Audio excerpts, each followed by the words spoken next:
Welcome to Wrestling with Heart, a podcast looking at pro wrestlers giving back to their community. Join me, Stanley Carr, as I interview wrestling's hottest names who use their platforms as entertainers to raise awareness and do community service. Hello and welcome to another edition of Wrestling with Heart. This is the show where we talk with professional wrestlers and professional wrestling personalities about their lives in and outside of the ring, as well as doing acts of charity work, community service, volunteering, and spreading positivity. We're all about the positivity here on the show, and with me right now, I've got a very special guest. He is perhaps one of the most controversial figures in professional wrestling, one of the most controversial characters. If you remember the Ruthless Aggression era, this man was one of the most despised heels of all time, but I'm pleased to welcome him now to the show. Mr. Marc Copani, a.k.a. Muhammad Hassan. Welcome, Marc, to Wrestling with Heart. Hey, thank you for having me. Yes, it's my pleasure. All right, so I had the pleasure of meeting you at WrestleCon earlier this year in Philadelphia. You grew up in Syracuse, New York. Tell me about your childhood and upbringing. Well, I grew up in the city of Syracuse, and we moved out to the suburbs when I was around 9 years old. I have an older brother, younger sister. My parents are fantastic. I had a really blessed and fortunate upbringing. Very into sports, very into collecting baseball cards and comic books. I mainly played basketball. I went to a very big school. I went to Cicero North Syracuse High School. I think I graduated with like 800 people. The school is like over 2,000. So I never really played at the varsity level. It's a huge school. But I played baseball. I played basketball. I played football. Really, I got a job when I was 15 years old and wanted a car. And so most of my time was dedicated towards working and saving as much as I can. Used to set up wrestling matches every Friday night. I had family friends that would come over, and we would set up wrestling matches in our basement and then invite our parents come down and watch. So I was into wrestling since when I was a kid. I can still remember, I think I was 8. We still lived in the city, and I had walked down across the street in the city, like kind of dangerous, all the way down to my buddy's house. My mom walked me to watch WrestleMania 3 at his house. And I still remember, I don't have a lot of memories of my childhood. I think most of them got punched out of me when I was in the ring, but I still remember watching WrestleMania 3, the build up, Hulk Hogan, Andre the Giant. And then I remember walking out and making a collect call on the payphone home, telling my mom to come get me. They weren't too happy with that. So, but I had a very fortunate upbringing. Like I said, my parents were great. I have a huge Italian family. We got together every single Sunday. Pasta dinners at my grandmother's and grandfather's house. So pretty tight knit, large group of cousins, and we're still pretty close to this day. And it's so cool you mentioned Hulk Hogan. You get to share the ring with him later on in your career. I mean, that's talk about a full circle moment right there. But you were a fan growing up of professional wrestling. What was it about professional wrestling that got you interested? My father brought me to a show at the War Memorial. Right around that time, and I think that's kind of when I got hooked. And back then it was just a lot more it just seemed a lot more real when you were a kid, and everything was larger than life, and there wasn't the internet, and there wasn't any smart fans, and there wasn't any sort of rhetoric around what was happening in the match. You went there to be entertained, and so growing up and being into sports and also being into entertainment. I mean, I used to love watching the Olympics, like all of those big shows. Wrestling just kind of drew me in with those characters and just that, like I said, that larger than life, like personas, and I just loved it. So it is something that my brother and I watched. And we used to have Royal Rumble parties with my family. During the Royal Rumble, we would all get together and order it on pay-per-view at the time, or if we got a scrambler, we could unscramble. I don't know. You look pretty young. You probably don't remember the scramblers. You No. have no idea what I'm talking about, do you? No. So way back then, you could order pay-per-view, or you could get a cheat box and you attach the cheat box through your cable and it'll unscramble certain channels. And sometimes it was wrestling, and when you got a little bit older, it would unscramble some of the naughty channels that they had on Yes. TV at the time. So but we would have the Royal Rumble parties. I remember we would go to my aunt's house.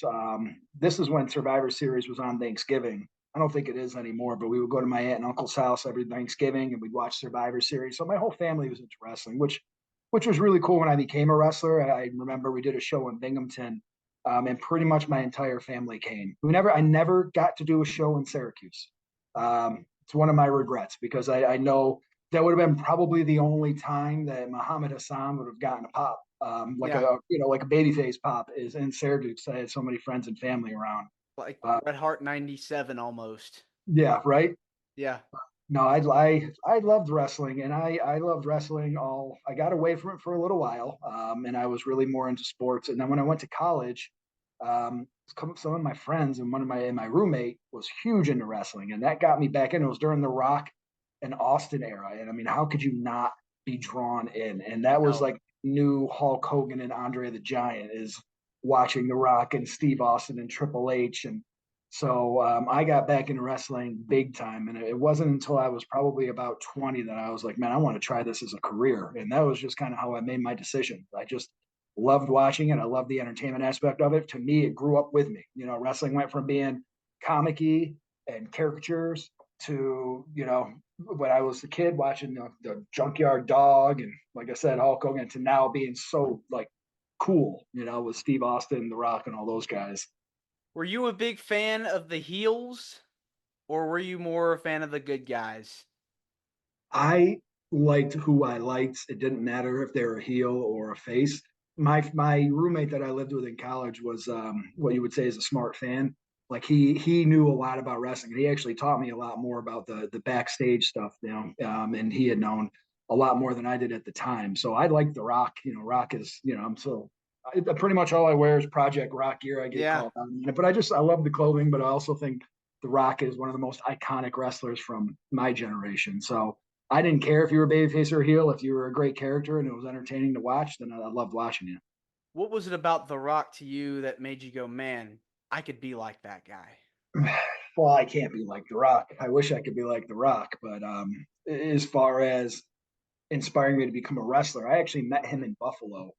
I don't think he would ever remember this, but he was training at a Gold's Gym in Buffalo, and that's where I trained. I went to school at the University of Buffalo, and he came in and I just tried to not bother him, but I was just watching how he worked out, which he's always been intense, But I mean, you look at The Rock's workouts now, and it's funny because I still do the same thing. Whenever The Rock puts out a video on Instagram, I watch him because his technique is so flawless. Like everything he does that's how I do it now. Like I don't crush weights, I go slow and controlled and count the negative, explode. But so he was at the Shake Bar Golds 20 something years ago. And I just went up and started talking to him. And he was so cool and personable and just warm and friendly. And he didn't have to be.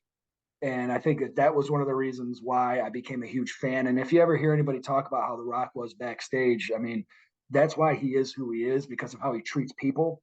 And then he gets out there and he's just this character. I mean, he is just so entertaining to watch and charismatic that no matter what he's doing, you just can't take your eyes off of him.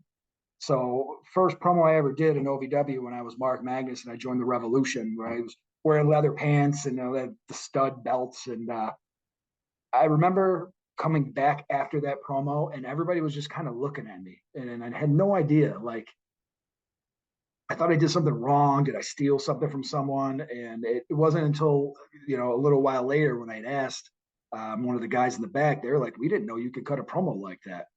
And that was like my first ever like live in front of people promo. And I remember going out there just thinking, listen, man, you can go out there and be shy and be careful and you're gonna fail. Or you can just say screw it and go out there and try to do your best impression of The Rock, and at least you have a chance at looking good. And I went out there and I tried to do my best impression of The Rock, and it came out well. So I think those interactions and that encounter in Buffalo just really kind of solidified to me who my idol was in professional wrestling. And a lot of what I did, even though I played a completely different character, was really trying to emulate The Rock. Yeah, I mean, just watching your promos, you're just so natural on the mic, just really taking it all in.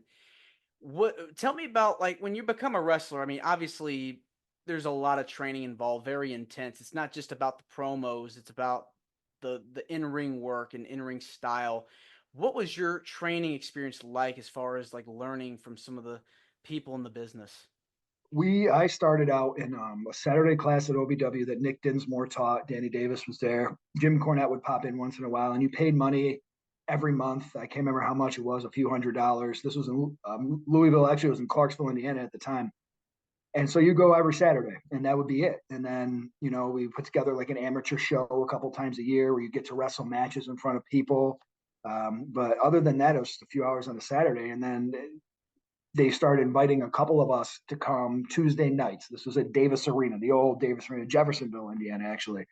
And we would go Tuesday nights and basically be practice dummies for guys like Brock Lesnar and John Cena and Shelton Benjamin and Matt Morgan, and any new guy that they brought up. And so we did that for a while, but they're pretty honest with us. So like, they don't just take guys like that into the WWE. It was me, Johnny Jeter, Chris Pavone, all three of us had our shot in the WWE.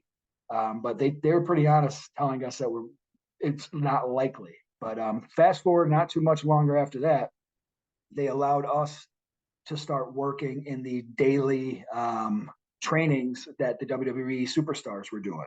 So then we would go and we had to work full-time jobs because we had no money. So we weren't getting paid while they all were. It really became the new prototype that OVW still follows to this day, where we would go every day, 6-7 hours a day, working out in the ring with the boys. And then Johnny and I would go work at Chili's that night, because we had to pay the bills. And so we would train. We moved to the new Davis Arena in Louisville, but we would train 6 or 7 hours a day, have to go work out. And until we started getting paid, we were under contract. We would then have to go work. So it was pretty strenuous, but the training itself, I mean, we had the most amazing trainers. I learned a lot about being a man from a lot of my trainers, Danny Davis, Jim Cornette, Rip Rogers, like a lot of things that I still use today in my everyday life, even as a director of human resources now and not a professional wrestler. I learned from them the work ethic, about being overly prepared, about making yourself indispensable, the professionalism. It was an invaluable experience. And we would do a lot of work in the ring, a lot of chain wrestling. We would, be guided through a lot of storytelling because in OVW, that was the most important part. They did not want you to do high spots, just spot, spot, spot, spot, spot. They wanted you to tell a story. And then we would do promo work as well. What I remember most about my time there is that was like my college experience. Like I was, in college, I had goals, and that was to get in great shape and become a WWE wrestler. But it was an OVW that you spend all day with these people, and some of them became some of my best friends that I still talk to this day. So I look back on that as far as my career in wrestling is probably the good old days. Like that's what I miss the most is, going out to Qdoba after training and, hanging out with Jeter and Matt and Shad and Mickey, like, after, at night when we're all done with everything. So I had a great training experience. I learned a lot. And like I said, it was probably nostalgically, probably the best time for me as a wrestler. It's that camaraderie experience with your friends. I mean, where else can you really get that kind of thing? Mm-hmm. And that's what it was. We were all in it together. We would push each other. We would study together. We'd watch film together. It was camaraderie, and we all have this common goal that we're working towards, and we were supportive. There wasn't a competition. We didn't look at it as, well, if he makes it, I'm not going to. We all wanted to make it. We all wanted each other to make it. So many legends came out of OVW. I don't know if you've been able to watch the new documentary called Wrestlers.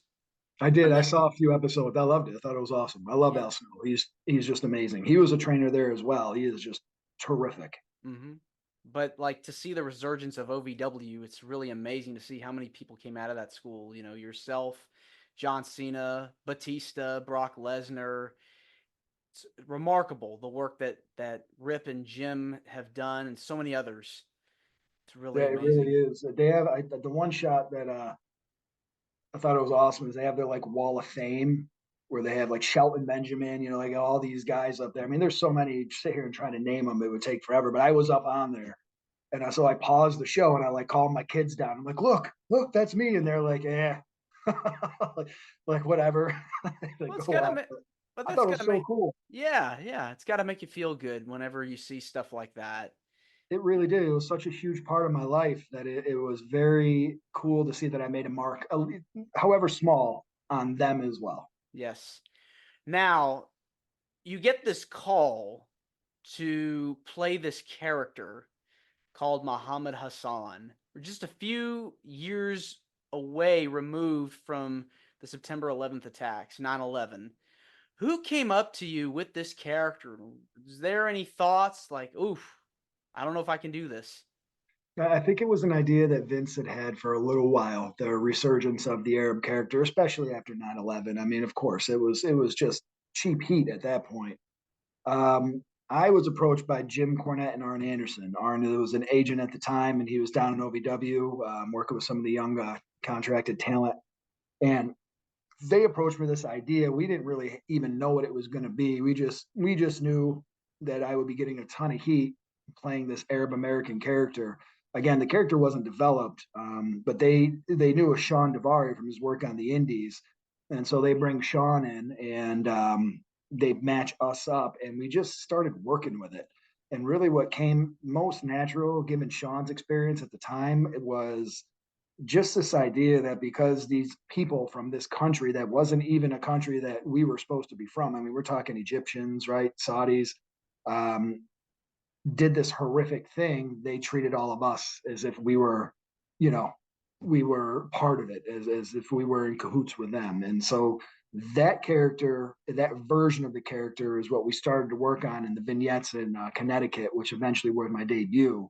And that to me was the best version of the character, the version of the character that was petty, that was somewhat delusional, but whose moral compass was actually pointed in the right direction. And it was pointed at the audience, telling them that they're the cause of all this. And that was the best version of the character. We eventually evolved to that after many months of playing around. But to me, that was when Muhammad Hassan was at his peak, was pretty early on, because the character slowly started to evolve after that into something that became more of a character, more of a gimmick, and less of this honest and brutally honest depiction of what was happening in the country at the time.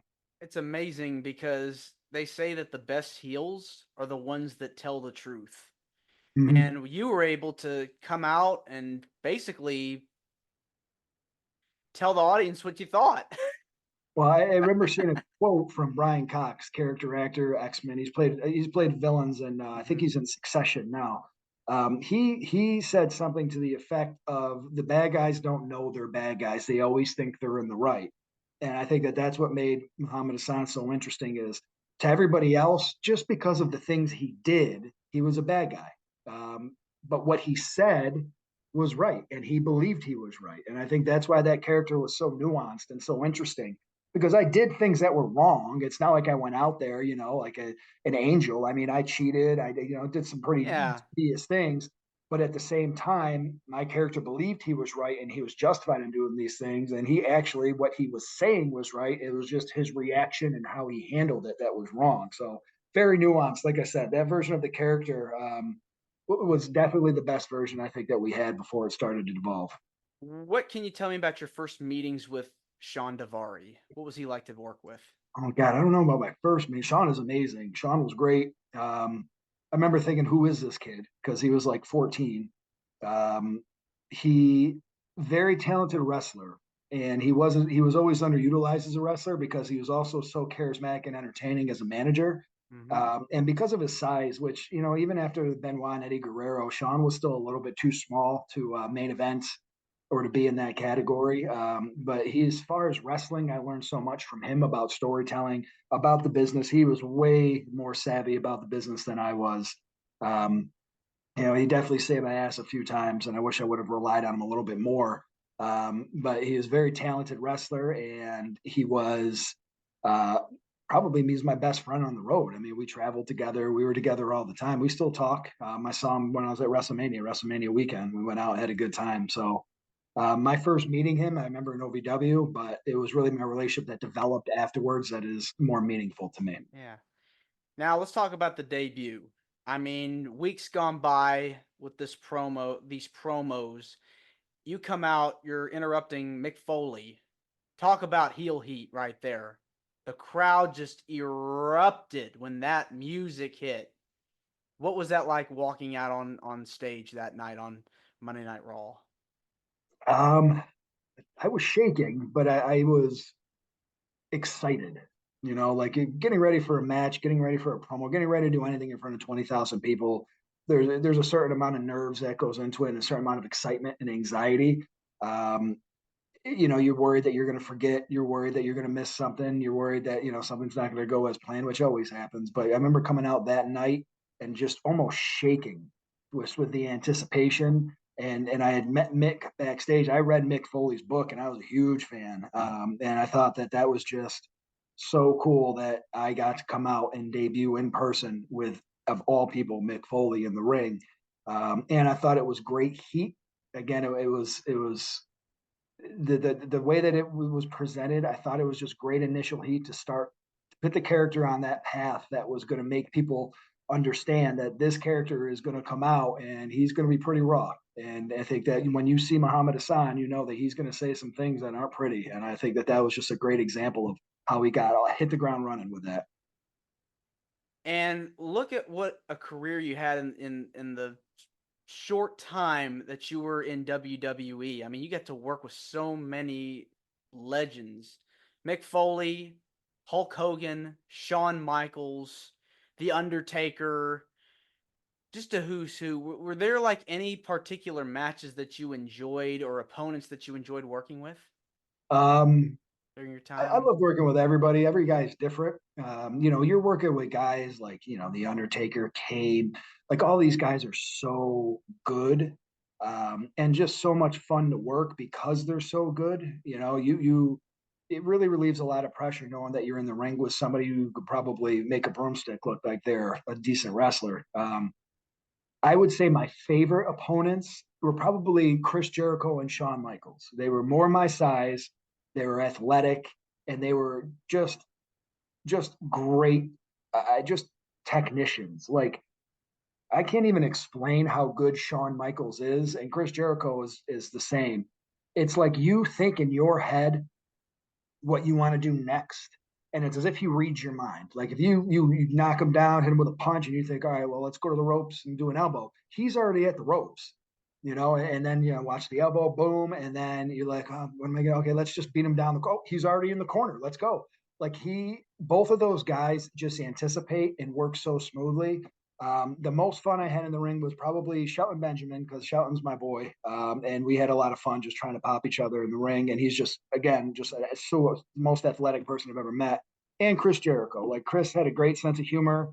Him, Davari, and I got along really well, so Davari was in on it, and we would just talk in the ring. And he put and this was house shows, not TV. TV is different. TV is business. House shows, you got time to kill. But he flipped me over, put me in a chin lock, and be scanning the crowd like, damn, you see that blonde in the front row? I'm like, where? Over there. Like we would literally have conversations like that because there isn't a camera tight on your face, Right. you got space. And so it was just, that's what I remember about my favorite people to work. It was just having fun and being creative. And Chris and I work each other so much. It'd be like, finish one or finish two. Let's do finish two. Okay. Like that's how easy it was. And Yeah. then we get in there and everybody's like, everybody always and now I work in schools and kids and other adults, and they always ask, like, do you plan everything? It's like, how could you possibly remember a 30-minute match? I'm like, no, you just go out there and play. You talk. Exactly.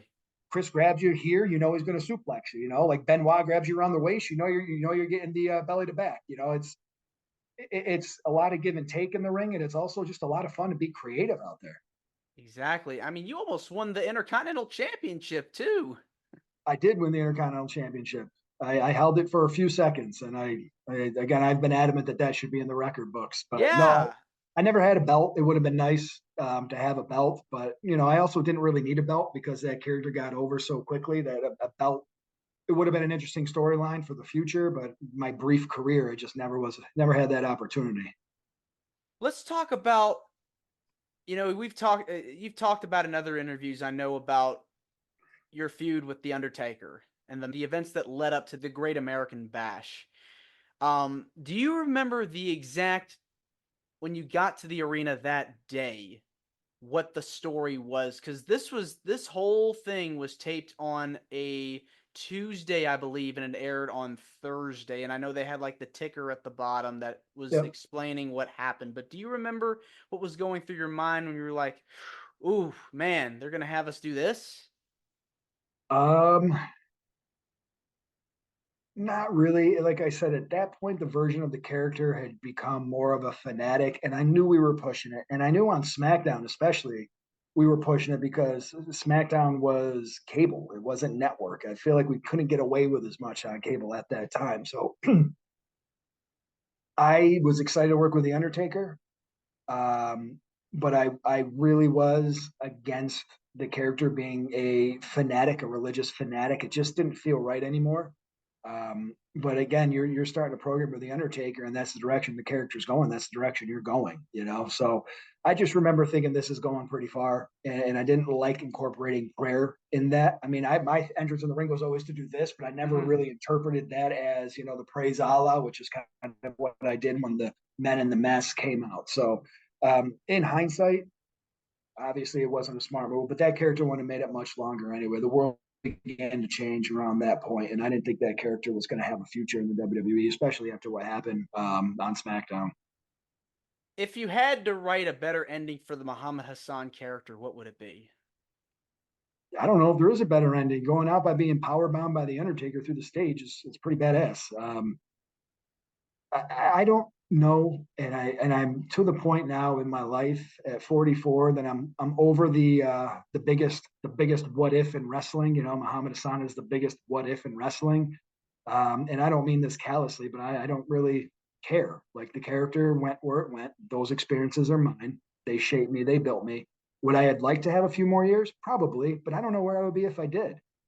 Wrestling's a tough business, and there are very few people like Randy Orton and John Cena and Shelton Benjamin that can be successful at it for so many. I mean, The Undertaker, obviously, Shawn Michaels. I mean, I can name a million, but very few out of the people who try can be successful for that length of time. And I don't know if I would have been, and I don't know if I wouldn't. I just know that going back in time, I wouldn't change anything. Was the plan for you to defeat the Undertaker and go on and become world champion? Because I know Is that what was I always reported. That's what I always heard. No one ever told me that explicitly, at least that I can remember. I heard it sometime after, but yeah, to beat the Undertaker with the help, obviously, and then wrestle Batista in DC. And the Arab winning in DC against the hometown boy was the story. So if I would have hung in there for like another month, then I could have gotten my belt, but that just didn't work out that way. Now, do you keep on? Do you keep tabs on wrestling at all? Did you ever keep tabs on the product for after you left up until now? Was it? More so after I left because I still have my boys on the show that I like to watch. Shad was on the show, Chris was on the show, Masters, Carlito for a while. I don't really keep tabs on it, but I always get all these, my Instagram is full of wrestling videos, I'll watch. And also, if I'm ever flipping through, I'll stop and watch. There are some extremely talented wrestlers in the WWE. And I think the product is starting to evolve. And from what I've heard, once they get to Netflix, it's going to be back to something more like the Ruthless Aggression era, which I'm looking forward to. And I probably will watch then. I still love wrestling. I think some people may think that I don't like wrestling anymore because of what happened. That's not why I don't watch. It's really finding the time. I work 50 hours a week. I have 4 children. They all play sports. It's tough for me to carve out. The only time I watch TV these days is in bed at like 9:30 at night. So I still love it, and I still love watching old videos. That's one thing that I love seeing on Facebook or Instagram is that the older videos, and I'll sit there and watch those. But and if I'm flipping through, if like AEW's on, I'll watch that too. But as far as being dedicated to watching a show, I just don't anymore. Yeah, I mean, and the fact that you're able to find another career path like the world of education. I mean, talk about something drastic. Drastic changes. I mean, it's hard working in that field because you got to answer to so many people. You got to work with students and kids and guide them through classes. And what was it about the world of education that just was like, man, I really enjoy this. I want to do this. I really enjoy history. I was a history major in college. My first time through, I went back to college when I was 30 to get my teaching degree. I think it was the idea of giving back and doing something that maybe isn't money wise, financially impactful, but people wise is impactful. The intrinsic reward with working with students and helping guide students, again, coming from a large family, and I'm the second oldest out of all my cousins. I think that was what drew me to it, is that I'd be doing something impactful and something very different than what I had been doing before. Um, it really though started with a love of history and wanting to do something worthwhile. So I was in education. I was a teacher for 4 years. I was an assistant principal for 4 years, a building principal for 3 years, and I've been the director of human resources now for 2 years. So Wow. I've had many different roles in education, and I'm consistently moving up. But it is a difficult field. A lot is expected of teachers and educators these days, and there's this sense of entitlement that we can fix everybody's problems and we should be raising everybody's kids. Not everybody, that's not a fair statement, but some people have this perception that the school should be providing a lot more than they're able to financially, resource wise, and so the burden falls on teachers and on principals and on educators in general, to really try to make up for that in any way they can, and it is challenging, but it's again one of those fields that's very rewarding. What's your favorite part about being around students?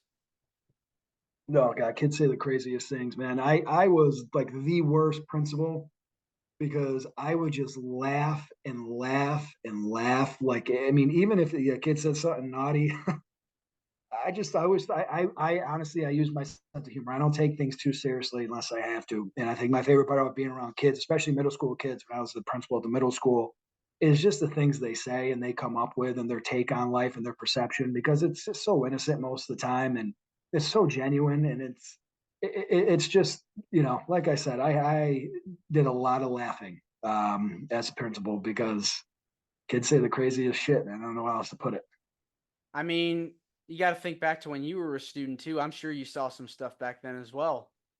Oh yeah, I always put myself, and I didn't like school, so I always try to put myself in the place of the kids that had a tough time being in school, and I completely understand. I mean, and it's not always just for a lack of trying or a lack of want. A lot of it is just not the right place for them to learn. So you really try to find different pathways and different ways to engage all students so learning is accessible. And I feel like as a principal, I was successful at that because I used my own experience to really try to understand the perspective of some kid who just struggled to be in school in a classroom in rows learning all day.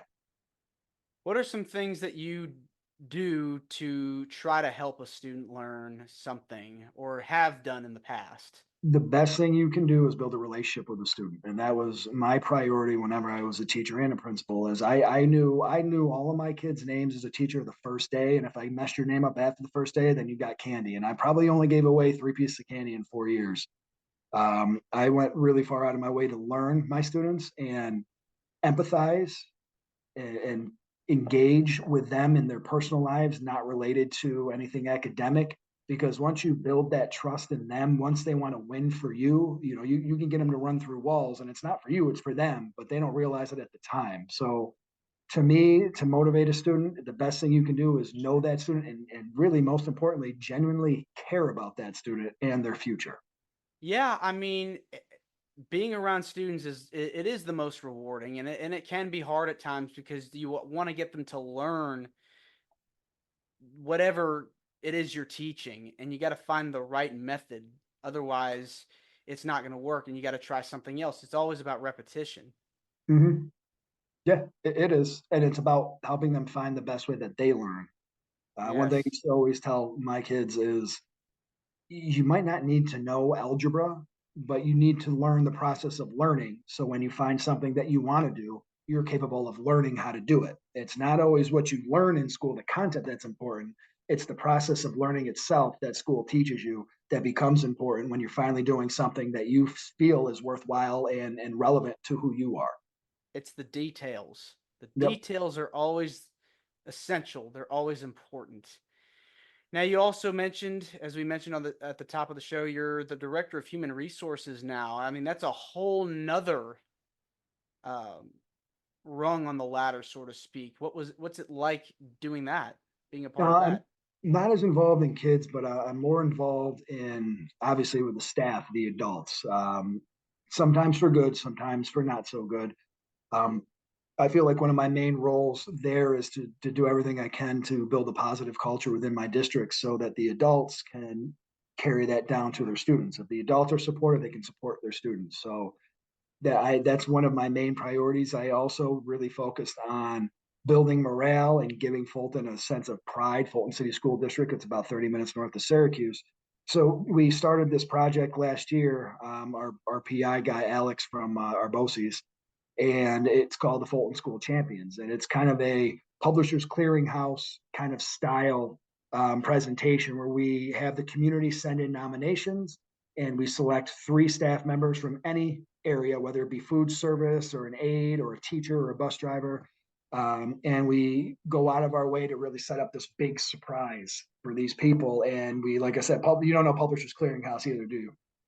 I've They used to like bum rush people with their cameras and be like, Oh here's one of yeah. the Yeah, yeah, yeah, yeah, yeah. kind of what we do. We surprise them. It's like you come to work one day, everything's just a normal day, and next thing you know, you have 300 people around cheering for you because you're a Fulton School champion. We'd had 33 of them this year, and that's very worthwhile. And as a human resource director of human resources, where you're typically thought of as being very, you think of what's his name from The Office. Um, Steve Carell's character. No, not Steve Carell's character. You think of, oh my God, I can't believe I'm drawing a blank because we always joke about it. The HR guy in the office, very Yeah, yeah, stuffy, yeah. very serious. Yes. Toby. Um, it's nice to be able to do something that's complete departure from the legal aspect and the personnel aspect that I normally have to do every day and do something fun and entertaining. Because I mean, we really do. Everybody in the Fulton community watches these videos, and we really get a chance to spotlight our staff members and the work they do for kids. So as a director of human resources, that's unique. I don't think we actually won an honorable mention this year from the National School PR Association, and we were awarded it all the way out in Seattle. So my partner Alex went all the way to Seattle to accept it and talk about the program.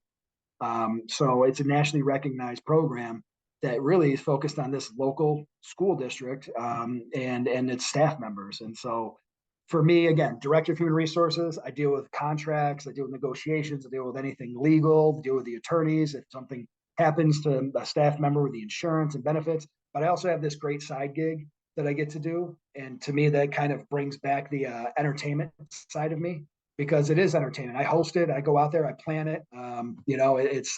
It's been a lot of fun, and it's been one of the most worthwhile things that I've done in my career so far. We're doing it next year. We're going to keep it going. So it's got a Yeah. great following. We really get average of 10,000 followers or watch views for each video, which is pretty good for us. Yeah. Yeah. I mean, it seems like you found that void that was missing, once you left professional wrestling. I mean, it's always good to find something that you love to do. And it's amazing to hear that you're really passionate about this. Mm-hmm. Do you at all like talk about your wrestling days around with your students? Do they know that you were once a WWE superstar?